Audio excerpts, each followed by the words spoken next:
Hey guys, hope everyone's day is going well. I've got a new yo-yo for review right here. This is the Reykjavik Return Tops RAGNAROK. Before we get any further, be sure to hit that like button for the YouTube algorithm, and let's get on to this review. I gotta give a quick shout out to Polly Vladimir for sending me this yo. He is the owner of Reykjavik Return Tops, and he sent this yo all the way from Iceland, which is super cool. So thank you to him for sending this yo on over. He also sent another yo for me to review, which will be coming up soon. Now, you may or may not have heard of Reykjavik Return Tops, so let's talk about this company as a whole. So this is an Icelandic yo-yo company run by Polly, who is a former CLAW player. And so Polly has been in the yo-yo game for a while now, and this is his first release as a company owner. Now, first things first, check out this color. It's this really, really nice, like sky blue color. I really like this. I just wanted to shout that out. It looks super good. Now, I'm sure you guys are curious about the specs of this yo-yo, so I'm gonna put them on the screen right here.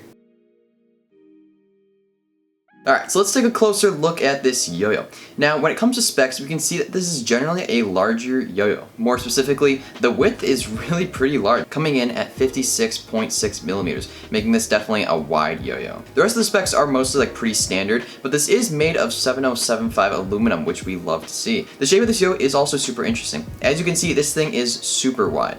We've got a ton of cuts in the shape, like a ton. The shape just like really scoops down from the center. I mean, look at that. Super interesting shape. In the hand, it feels really nice and comfortable, which I appreciate a lot. Now, moving on over to the cup, we've got quite a bit of stuff going on. So we can see the brims are really nice and thick, which you definitely need for a yo-yo that is this wide. In case you guys didn't know, the wider the yo-yo, the harder it is to make it stable. So it makes sense to have some really thick rims right there. From there, we've got a ton of cuts that lead down to a nub in the beginning. I'm glad there is a nub in the middle because I feel like a flat center wouldn't work very well for this yo-yo. The nub seems to add just like the right amount of center weight to the yo-yo, and I think it's going to definitely aid some better play. And all around the yo-yo, we got a really nice smooth matte finish, which is really awesome. Now let's talk about this thing on the string and how it plays.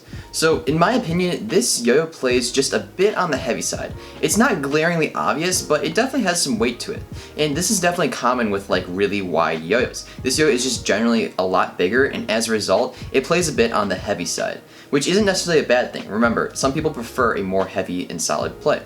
In general, the response to some of this yo-yo feels really good. No snagging really, and the binds feel nice and tight. Regens, in addition, are super great. I was able to get some like really consistent, powerful throws, which was great to see.